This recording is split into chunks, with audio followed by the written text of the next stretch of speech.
Hola, ¿qué tal? Nosotros somos Juntos Podemos Ver. Yo soy Rodrigo Vargas y el día de hoy vamos a continuar con la parte número 6 del libro El General en su laberinto de Gabriel García Márquez. Antes que acabaran de comer, pidió permiso para levantarse. Se puso el camisón y el gorro de dormir, tirando de fiebre, y se derrumbó en la hamaca.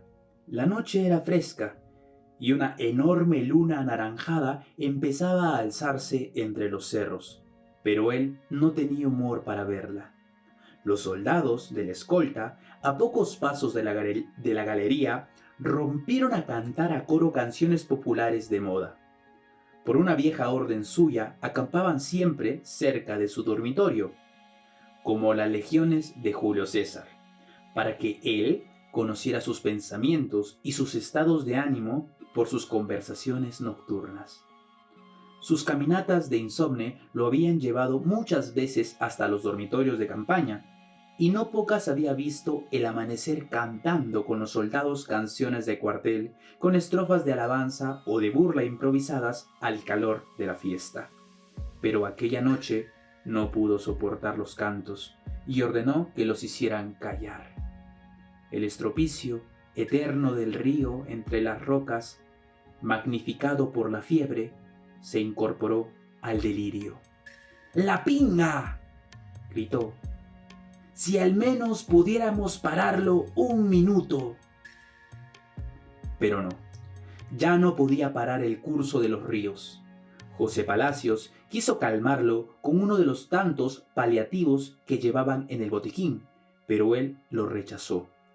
Esa fue la primera vez en que lo oyó decir su frase recurrente: acabo de renunciar al poder por un vomitivo mal recetado, y no estoy dispuesto a renunciar también a la vida.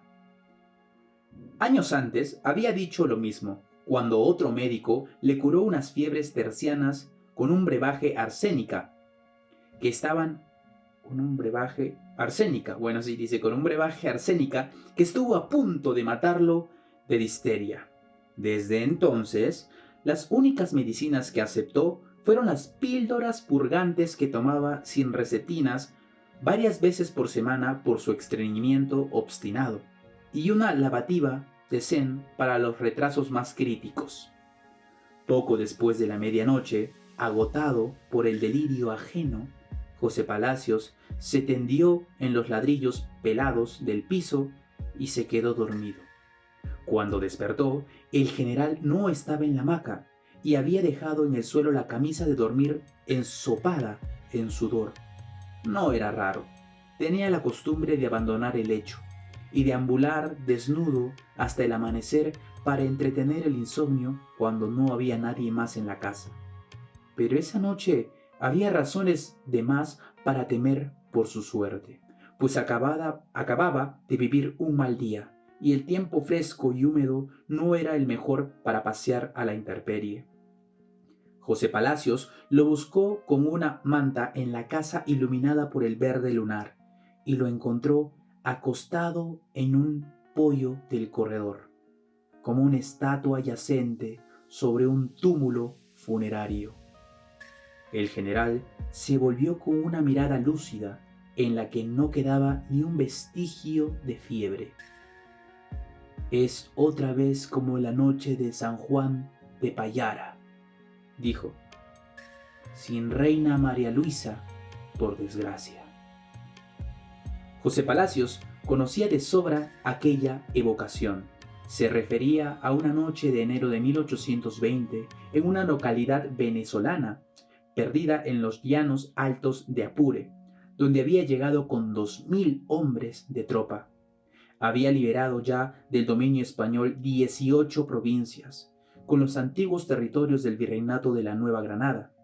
La Capitanía General de Venezuela y la Presidencia de Quito había creado la República de Colombia, y esa, y era a la sazón su primer presidente y general en jefe de sus ejércitos.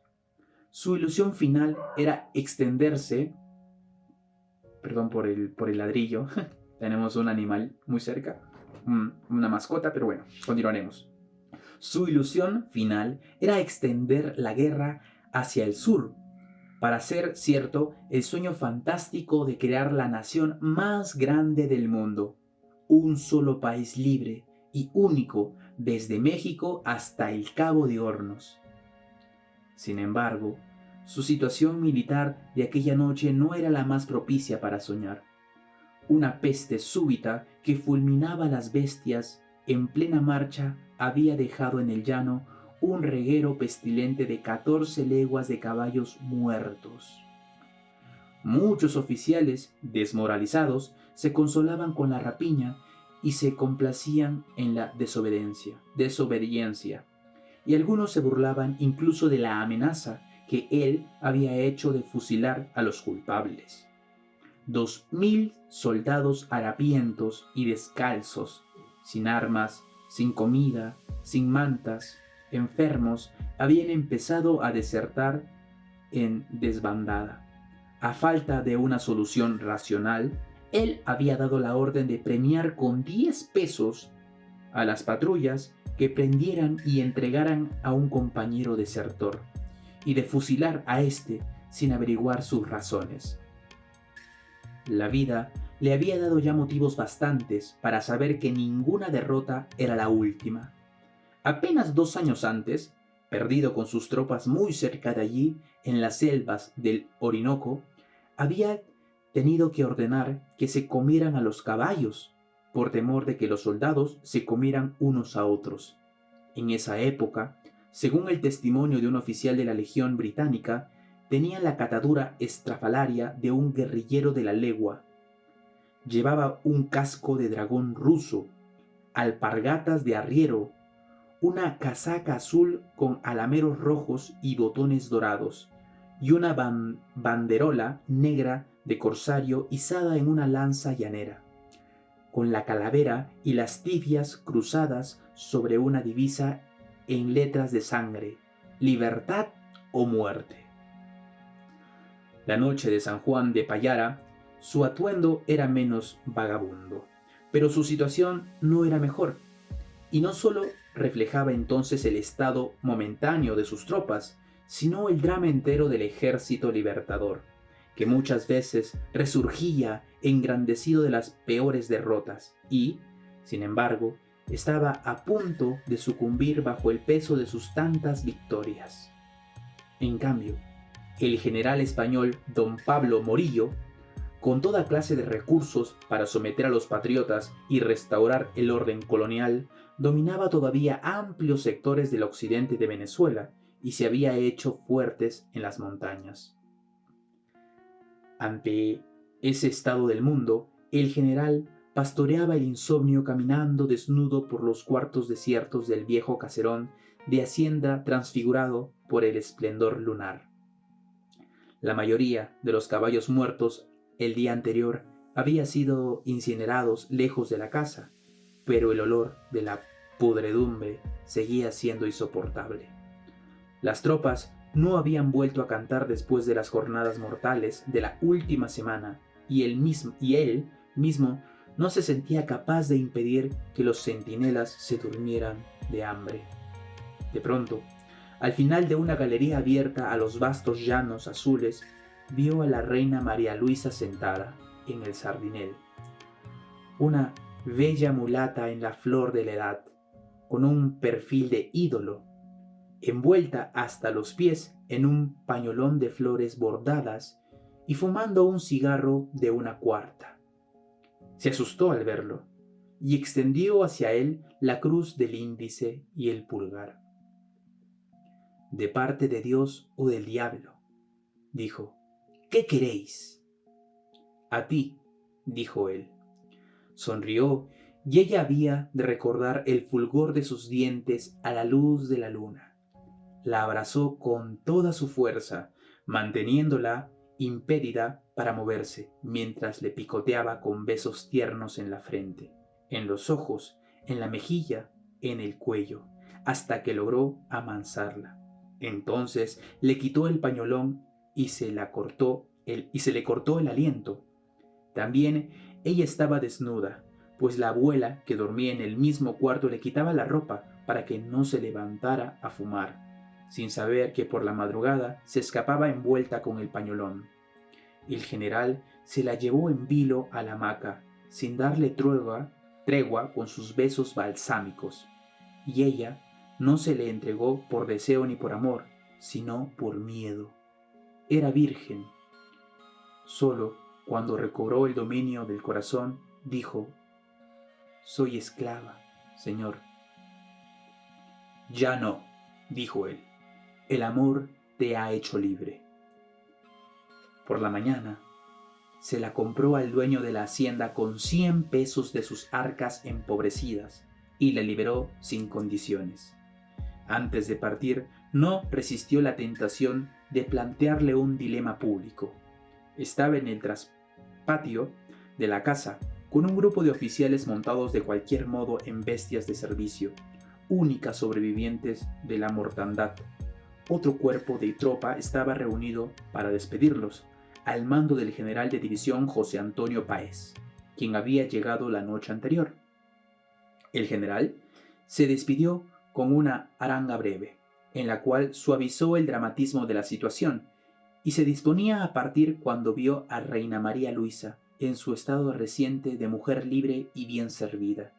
Estaba acabada de bañar, bella y radiante, bajo el cielo del llano, toda de blanco, almidonada con las enaguas de encajes y la blusa exigua de las esclavas. Él le preguntó de buen talante: «¿Te quedas o te vas con nosotros?».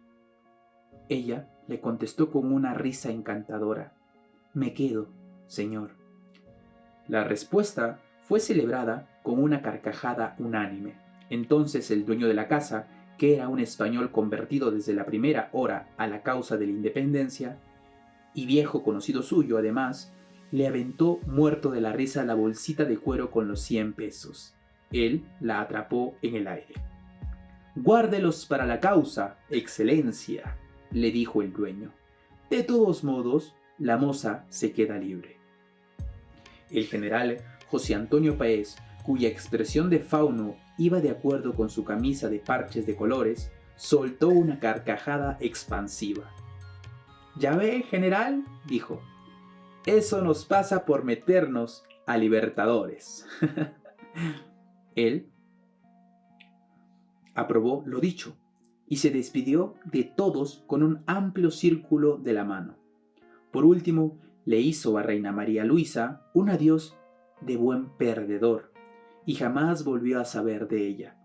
Hasta donde José Palacios recordaba, no transcurría un año de lunas llenas antes de que él le dijera que había vuelto a vivir aquella noche, sin la aparición prodigiosa de Reina Luisa, por desgracia, y siempre fue una noche de derrota. A las 5, cuando José Palacios le llevó la primera tisana, lo encontró reposando con los ojos abiertos, pero trató de levantarse con tal ímpetu que estuvo a punto de irse de bruces y sufrió un fuerte acceso de tos. Permaneció sentado en la hamaca, sosteniéndose la cabeza con las 2 manos mientras tosía, hasta que pasó la crisis. Entonces empezó a tomarse la infusión humeante y el humor se le mejoró desde el primer sorbo. «Toda la noche estuve soñando con Casandro», dijo. Era el hombre con que llamaba en secreto al general granadino Francisco de Paula Santander, su grande amigo de otro tiempo y su más grande contradictor de todos los tiempos, jefe de su Estado Mayor desde los principios de la guerra y presidente encargado de Colombia durante las duras campañas de liberación de Quito y el Perú, y la fundación de Bolivia. Más por las urgencias históricas que por vocación, era un militar eficaz y valiente, con una rara afinación por la crueldad, pero fueron sus virtudes civiles y su excelente formación académica las que sustentaron su gloria. Fue sin duda el segundo hombre de la independencia y el primero en el ordenamiento jurídico de la República, a la que impuso para siempre el sello de su espíritu formalista y conservador. Una de las tantas veces en que el general pensó renunciar, le había dicho a Santander que se iba tranquilo de la presidencia, porque «lo dejo a usted, que es otro yo, y quizá mejor que yo. En ningún hombre, por la razón o por la fuerza de los hechos, había depositado tanta confianza. Fue él quien lo distinguió con el título de el hombre de las leyes. Sin embargo, aquel que lo había merecido todo estaba desde hacía 2 años desterrado en París por su complicidad nunca probada en una conjura para matarlo. Así había sido. El miércoles 25 de septiembre de 1828, al hilo de la medianoche, 12 civiles y 26 militares forzaron el portón de la Casa de Gobierno de Santa Fe, degollaron a 2 de los abuesos del presidente, hirieron a varios centinelas, le hicieron una grave herida de sable en un brazo al capitán Andrés Ibarra, mataron de un tiro al coronel escocés William Ferguson, mientras de la Legión Británica y edecán del presidente, de quien éste había dicho que era valiente como un César, y subieron hasta el dormitorio presidencial, gritando vivas a la libertad y mueras al tirano. Los facciosos habían de justificar el atentado por las facultades extraordinarias de claro espíritu dictatorial que el general había asumido 3 meses antes, para contrarrestar la victoria de los santanderistas en la convección de Ocaña. Bueno, la presidencia de la República, que Santander había ejercido durante 7 años, fue suprimida. Santander se lo informó a un amigo con una frase típica de su estilo personal: he tenido el placer de quedar sumido bajo las ruinas de la Constitución de 1821. Tenía entonces 36 años. Había sido nombrado ministro plenipotenciario en Washington. Plenipotenciario. Lo repito una vez más por si no quedó muy claro. Plenipotenciario en Washington. Pero aplazó el viaje varias veces, tal vez esperando el triunfo de la conspiración. Bueno, aquí nos vamos a quedar. Esta ha sido la parte número 6 del General en su laberinto. Nos vemos el día de mañana para la parte número 7. Que tengan un muy bonito día. Adiós.